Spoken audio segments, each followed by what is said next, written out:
Hello বন্ধুরা, কেমন আছেন সবাই? আশা করি সবাই ভালো আছেন। আজকের গল্প অবনীর ভাঙা সংসার, লেখিকা তানিয়া হানিতা, পর্ব 19। সব দিকে সাজানোর আয়োজন চলছে। বাড়িটাকে খুব সুন্দর করে ডেকোরেট করা হয়েছে। একমাত্র বোনের জন্মদিন বলে কথা। হ্যাঁ, আজ অন্তির জন্মদিন, তাই বড় করে না হলেও মোটামুটি করে একটা আয়োজন করা হচ্ছে। মোহনা চলে যেতে চেয়েছিল 2 দিন আগে, কিন্তু অন্তির সহ বাড়ির সবাই ওদের আটকায়, কারণ সবাই চায় ওরা যেন একেবারে অন্তির জন্মদিনে পড়ে যায়। সন্ধ্যার দিকে আস্তে আস্তে সব অতিথি আসতে থাকে। অব্র, আসাদ নিচের অতিথি সামলাতে ব্যস্ত। এদিকে অবনী আর মোহনা অন্তিকে সাজাতে ব্যস্ত। সাদা রঙের উপর লম্বা গাউন, চুলগুলো ছেড়ে দাও, মুখে হালকা মেকআপ, আর কি লাগে সাজতে। তাছাড়া অন্তি দেখতেও অনেক সুন্দর, তাই তাকে গর্জিয়াস করে না সাজলেও হালকা সেজে বেশ জোশ লাগছে। মোহনা ও অবনী দুজনেই শাড়ি পরেছে। মোহনা পরেছে বাসন্তী রঙের শাড়ি, চুলগুলোকে বেনি করে সামনে নিয়ে দিচ্ছে। আর অবনীর সে তো হালকা নীলের শাড়ি পরেছে, যাতে চুলগুলো খোপা করে। কিছু কিছু রং আছে যেগুলো পরলে যে কাউকে সুন্দর লাগে, তবে হালকা নীলটা প্রতিটি মেয়েকে ভালো মানায়। তার উপর যদি চুলের কারুকাজটা সুন্দর হয়, অবনী খুব সুন্দর লাগছে এমন সাথে। অন্তিকে নিচে আনার সময় মোহনা আর অবনী দুজন দিদিকে ছিল, অন্তিকে মাঝখানে রেখেছিল। অব্র আর আসাদ যখন মেহমান নিয়ে ব্যস্ত, তখন দুজনের চোখ আটকে যায় সিঁড়ির দিকে চোখ পড়তে। দুজনের চোখ দুজন অবসরার দিকে, যা দেখে দুজনে হা হয়ে গেছে। মোহনা আর অবনী দুজনই বিষয়টা খেয়াল করেছে। এদিকে মোহনা আসাদকে সবার আড়ালে ছোট একটা চোখ টিপুনি দিল, আর অবনী সে তো অব্রের চোখ দেখে নিজের চোখ জোড়া নামিয়ে নিল, কারণ এই চোখের গভীরতা অনেক বেশি, চাইলে বেশিক্ষণ তাকিয়ে থাকা সম্ভব না। অন্তিকে রিসেপশনে বসানো হলো। মোহনা আর অবনী ওকে নিয়ে মজা করছিল। হঠাৎ কারো ডাক শুনে পেছনে তাকায় অবনী। শিমুকে দেখে দৌড়ে যায় তার কাছে, দ্রুত গতিতে বুকের মধ্যে টেনে নেয় বোনকে। শিমু, তুই এখানে? কেমন আছিস? ভালো আছে বা, তুমি কেমন আছো? আমিও ভালো রে। মা বাবা আসেনি? সবাই এসেছে, মা বাবা, রিপন, রিমা সহ সবাই এসেছে। ভাইয়া নিজে গিয়ে আমাদের দাওয়াত করে এসেছে। অব্রর এমন কাজে অবনীর মনে আলাদা একটা খুশি লাগলো। অন্তত তার পরিবারকে তো দাওয়াত করলো। মাকে দেখে অবনী এগিয়ে যায়। মা, কেমন আছো? জন্নতি বেগম মুখটাকে একরকম করে উত্তর দিলেন। অবনী খারাপ লাগলো, তবুও কোনো রিয়েক্ট দেখালো না। কেক কাটা শেষ করে সবাই নিজেদের মতন নাচ করতে লাগলো। জন্নতি বেগম সুযোগ বুঝে অবনীকে টেনে নিয়ে গেল আড়ালে। কিরে, তোকে বলেছি না আমার অ্যাকাউন্টে সব টাকা পাঠাতে? এখনও তো পুরোটা আসলো না। মা, এবার তো অন্তত বোঝার চেষ্টা করো। তোমরা আমার ননদের জন্মদিনে এসেছো, এখানে অন্তত টাকা চিন্তাটা বাদ দাও। তাছাড়া আমি তো বলেছি আস্তে আস্তে টাকা তোমার অ্যাকাউন্টে যাবে, একসাথে কি সব টাকা পাঠানো যায়? জন্নতি বেগম আর কিছু বলতে যাবে তার আগে অবনী ডাক পড়লো। অবনী তাড়াতাড়ি সেদিকে চলে গেল। জন্নতি বেগম রাগে ফুঁসতে লাগলো। খুব বার বেড়েছে তোর, আমিও দেখে নিব তুই কীভাবে আমার চোখে ফাঁকি দিস। আসাদ কয়েকবার মোহনাকে ইশারা ইঙ্গিতে কী জানি বোঝাচ্ছে, তবে মোহনা বুঝতে না পারলেও আন্দাজ করতে পারছে যে সব আসাদের দুষ্টুমি, তাই বুঝলেও না বোঝার ভান করেছে। বেচারা আসাদ মোহনার পাত্তা না পেয়ে মনমরা হয়ে রইল। কিছুক্ষণ নাচ গানের পর সবাই খাবার টেবিলে গেল। ওদিকে খাইয়ে ঘুম পাড়িয়ে দেওয়া হয়েছে। মোহনা আয়নার সামনে বসে নিজে অর্নামেন্টস গুলছে, আর একটু একটু আয়নার উপর পাশের মানুষটাকে দেখছে।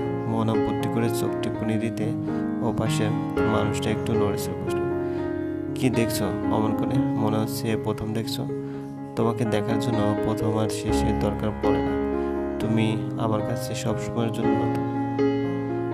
বিয়ের প্রথম প্রথম সবাই এমন কথা বলে, কিন্তু 1 বছর যেতে না যেতে সব ছেলেরা পোল্টি খায়। কথাটা মুখ বাঁকিয়ে বলল মোহনা। আসাদ বসা থেকে উঠে এসে ওর কানের কাছে এসে কানে ছোট্ট একটা বাইট করে।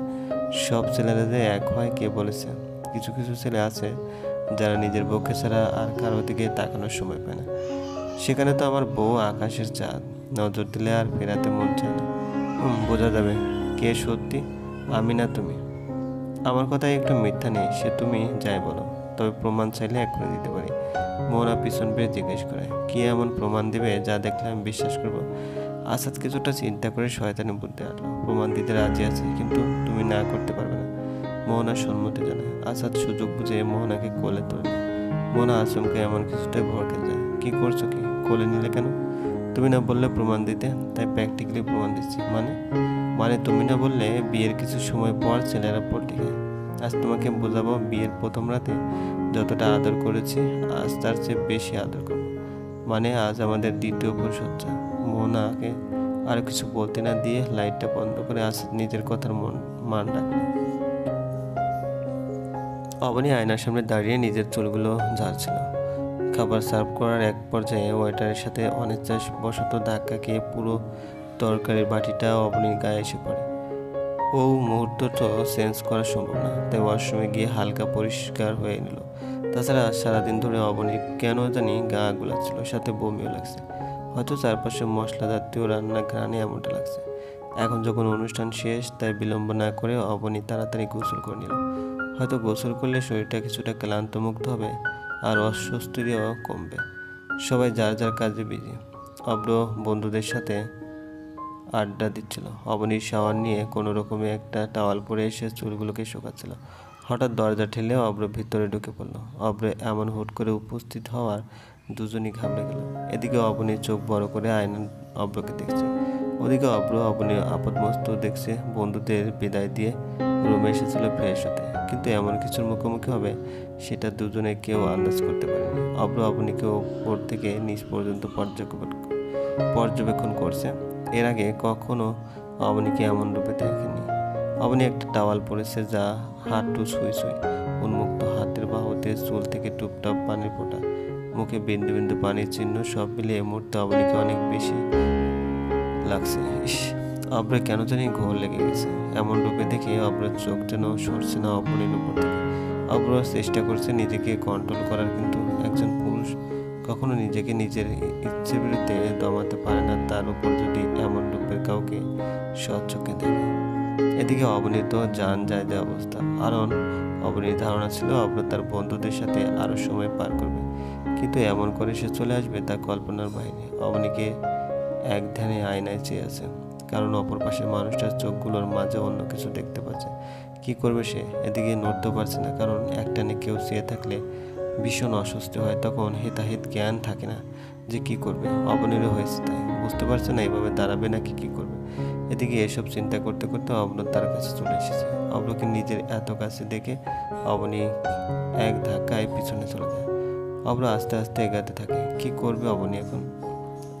আপনি এভাবে কাছে আসছেন কেন? আপনার তো আসাদ ভাইয়ের সাথে থাকার কথা। অব্র আস্তে আস্তে অবনীর কাছে চলে আসে। অবনী দেওয়ালের সাথে আটকে দেয়। এখন তো আর দেওয়াল ঠেলে বের হওয়া যাবে না, কি করবে সে? অব্র ঘোর লাগা কণ্ঠে জিজ্ঞেস করে, কি বললে তুমি? আপনি এখানে কেন? আপনার তো আসাদ। ইস শব্দটা করে অব্র অবনীর ঠোঁটে আঙ্গুল রেখে কথা বলা বন্ধ করে দেয়।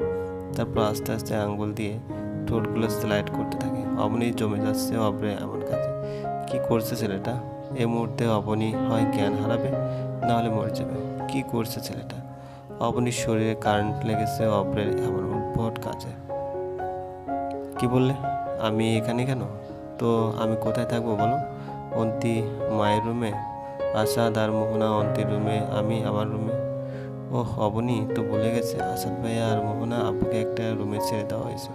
সে মনে করছিল আজও সে অন্তির সাথে থাকবে, কিন্তু ওহো, অবনী তো ভুলে গেছে আসাদ ভাইয়া আর মোহনা আপুকে একটা রুমে ছেড়ে দেওয়া হয়েছে। সে মনে করেছিল আজও সে অন্তির সাথে থাকবে, কিন্তু ভুলে গিয়েছিল অন্তি মায়ের সাথে আছে। ইস, বোকার মতো কাজ করলো। তাছাড়া তাড়াতাড়ি করে শাওয়ার নিতে চলে যাওয়ায় কাপড় নেয়নি, ভেবেছিল এসে পড়বে, কিন্তু সব কিছু এত দ্রুত ঘটলো যে বোঝার উপায় ছিল না। অব্র এখনও অবনীকে একই রকম ভাবে স্লাইড করতে। অবনী চোখ বন্ধ করে বড় বড় করে নিঃশ্বাস ফেলছে। কি হলো তোমার? নিঃশ্বাসের গতি এত বেড়ে গেল কেন? মনে হচ্ছে তোমার নিঃশ্বাসের বাতাসে আমি উড়ে যাব। অব্র এমন কথায় অবনীর চোখ খুলে ফেলে। অব্র ঠোঁট বেঁকে হেসে অবনীর ঠোঁটের দিকে একইভাবে চেয়ে থাকে। এত সুন্দর কেন তোমার লিপসগুলো? পুরো কমলা, ইচ্ছে করে অবনীর চোখ যেন বের হওয়ার উপক্রম। যে ছেলে কখনো অবনীর দিকে ফিরে চাওয়া তো দূরে ভালো করে কথা বলতে পারতো না, আজ যেন তার মুখ থেকে খেজুর রস ঝরছে। আপনি এখন অন্য অবস্থায় আছেন, আগে স্বাভাবিক হন, তারপর কথা বলবে। অবনী ঠেলে অব্রকে সরিয়ে চলে যেতে নিলে অব্র একটানে অবনীকে নিজের কাছে নিয়ে আসে। অবনীর পিঠটা অব্রের বুকের সাথে আটকে যায়। অব্র অবনীর চুলগুলোকে হাত দিয়ে সরিয়ে তার ঘাড়ে আর কানে ছোট ছোট কিস আর বাইট করতে থাকে। নিজের ওষ্ঠ দিয়ে অবনীর ঘাড়ে স্লাইড করতে থাকে। অব্র প্রতিটি ছোঁয়ার অবনী শিউরে উঠছে। এর আগে কখনো তার এমন ঝটকা লাগেনি। পুরো শরীরে অন্যরকম শিহরণ বয়ে চলেছে। কি করবে সে? না পারছে অব্রকে সরাতে, না পারছে নিজেকে ছাড়াতে। অব্র এমনভাবে নিজের হাত দিয়ে অবনীর বাহুগুলো ধরে রেখেছে যে অবনীর বাহুতে ব্যথা পারছে, কিন্তু অব্র তাকে কোনোভাবে ছাড়ছে না। প্লিজ ছাড়ুন, আমি এসব নিতে পারছি না। আমার কেমন লাগছে। কেমন লাগছে বলো তো? যদি বলতে পারো তবে ছেড়ে দেবো। I sure. উফ, সারণ বলছি, আমি বলতে পারবো না আমার কেমন লাগছে, তবে এই মুহূর্তে আপনার স্পর্শগুলো আমাকে অন্যরকম করে নিচ্ছে। মনে হচ্ছে আমার শরীরের প্রতিটি শিরা অপ্রেশায় বৈদ্যুতিক শক লাগছে। অব্র নিজের কণ্ঠাকে আর নিঃশব্দ করে উত্তর দিল, তাই তাই তাহলে তো তোমাকে এটা থেকে বের করে আনতে হয় বলে অব্র অবনীকে নিজের দিকে ঘুরিয়ে নেয়। তারপর আস্তে করে অবনীর ঠোঁটে নিজের ঠোঁট বসায়। অবনীর ঠোঁটগুলো লোহার মতো শক্ত করে নিল। ভাবতেই পারছে না এটা অব্রের কাজ। অবনী নিঃশ্বাস আটকে যাচ্ছে। অব্র অবনীকে ছেড়ে দিতে অবনী হাঁপিয়ে ওঠে। আর কিছু বলতে যাবে অব্র অবনীকে পাজাকল করে নিল। আস্তে করে বিছানায় শুয়ে দিয়ে অবনীর ঘাড়ে নাক ঢুকলো। অবনী না চাইতেও হাত দুটো অব্রের চুল আঁকড়ে ধরলো। না পারছে না আর নিতে। এই মুহূর্তে দম আটকে মরে যাবে। আজকের অব্র আর সেদিন অব্রের মধ্যে যেন আকাশ পাতাল তফাৎ। সেদিন অব্রের ছোঁয়ার মধ্যে ছিল হিংস্রতা, পশুত্ব, পাশবিক আচরণ। আর আজকে অব্রের ছোঁয়ায় রয়েছে কোমলতা, প্রেমময়ী আর পুষ্পর ন্যায় আচরণ। অব্র অবনীর ঘাড় ছেড়ে মুখে ছোট ছোট কিস দিতে থাকে। নিজের এক হাতে অবনীর টাওয়ালের গিট্টুতে দেখে অবনীর কানের কাছে গিয়ে জিজ্ঞেস করে, অবনী প্লিজ আজ পুরোপুরি আমার হয়ে যাও। কথা দিচ্ছি সেদিনের দেওয়ার সব আঘাত আজকে ভালোবাসায় পূর্ণ করে দেবো। প্লিজ। অব্র প্লিজ কথাটা যেন অবনীর বুকে গিয়ে লাগলো। কতটা নিষ্পাপ আর অসহায় কণ্ঠস্বর। এমন কণ্ঠ শুনলে এ মুহূর্তে অবনী কেন যেন কোনো মেয়ে অব্রের প্রেমে পড়ে যাবে। তবে অবনীর ভয় হচ্ছে অব্র কি তাকে সে রাতের মতো আঘাত করবে। পরক্ষণে চিন্তা করলো এতক্ষণ অব্রের ছোঁয়া কোথাও অবনী বিন্দুমাত্র আঘাত নয়, বরং ভালোবাসা পেয়েছিল। অব্রের কাছে এটা কেমন অনুভূতি অবনী জানে না, তবে অবনীর কাছে স্বর্গের সুখ। তাছাড়া ও তো চেয়েছিল অব্র একদিন তাকে এভাবে কাছে টেনে নিবে। তাহলে আজ যখন সে সময়টা এলো, অবনী কি করে পারবে তাকে দূরে সরে দিতে? অবনী পারল না অব্রের এমন আবদারকে রিজেক্ট করতে, তাই নিজেও সম্মত হলো অব্রের ডাকে। অব্র পরম আদরে অবনীকে নিজের করে নিল। হোক না সেটা অব্রের সাময়িক চাওয়া, তবে অবনীর কাছে এটা আজীবন অব্রের ভালোবাসা হয়ে থাকবে। চলবে। গল্পটি ভালো লাগলে অবশ্যই লাইক করবেন আর কমেন্ট করবেন।